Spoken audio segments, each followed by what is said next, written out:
une étudiante qui me demandait quelle est la personne qui m'a le plus marqué, que j'ai filmé, mais c'est impossible de le dire parce qu'en fait, je peux pas filmer une personne si elle m'a pas marqué, donc tous les gens que je filme m'ont marqué.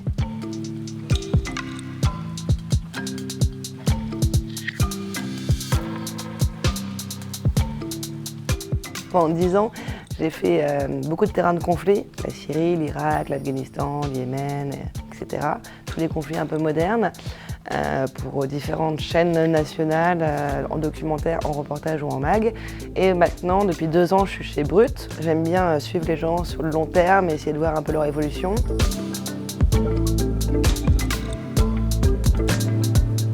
Alors aujourd'hui, avec les étudiants, on a parlé surtout de 2 documentaires que j'ai fait récemment. C'est-à-dire Nique sa mère Wallah, qui est sur les quartiers nord de Marseille et sur l'histoire de Imad, un jeune garçon qui vendait du shit là-bas. Et 28 décembre, qui est un documentaire sur un jeune soldat français, Théo, qui est parti au Mali en tant que soldat français et qui a perdu 3 de ses amis au tout début de sa mission.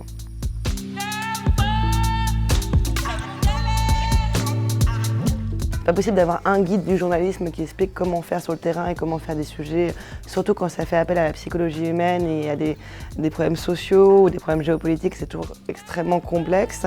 Et c'est bien, je pense, de donner ma manière de travailler, au moins d'expliquer comment moi je fais. Après, ce qui est bien quand tu es étudiant, c'est de faire un petit patchwork de toutes les expériences de chacun, de ceux qui travaillent depuis longtemps, et puis après de se faire sa propre personnalité, son propre style de travail. Parce que quand tu es journaliste, en général, tu as un style de travail qui est jamais ressemblant à celui d'un confrère ou d'une consoeur. Moi j'aime beaucoup l'immersion, j'aime bien passer beaucoup de temps sur place, beaucoup de temps avec les personnes que je filme. Je passe beaucoup de temps à ne pas filmer au début, à parler avec les gens, à essayer de ressentir ce qu'ils ressentent. J'aime bien essayer de me mettre dans les mêmes positions qu'eux pour essayer d'avoir entre guillemets un ressenti et pas que du factuel. Ensuite, moi je fais pas du tout d'investigation, donc je suis vraiment dans l'humain. J'essaie toujours d'être honnête et bienveillante avec les gens que je filme, j'essaie d'être en collaboration avec eux. Il faut qu'eux aussi trouvent un intérêt à faire un documentaire, je trouve ça toujours beaucoup plus fort. C'est vrai que je travaille presque toujours seule sur le terrain. Il y a des fois où ça m'arrive pour des raisons techniques de travailler à plusieurs, mais à 99% du temps je suis seule sur le terrain.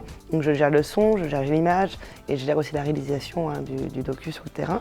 Donc moi je travaille quand même avec des setups très simples et très minimalistes. J'aime bien être minimaliste, avoir une petite caméra qui rentre dans un sac à dos que je puisse cacher facilement et surtout que ça ne soit pas trop impressionnant pour les gens que je filme. Et justement, quand on est en équipe, le problème c'est qu'on crée un peu de distance forcément avec les personnages qu'on filme. C'est comme quand on voyage. Quand on voyage avec un groupe d'amis, on fait beaucoup moins de rencontres que quand on voyage seul.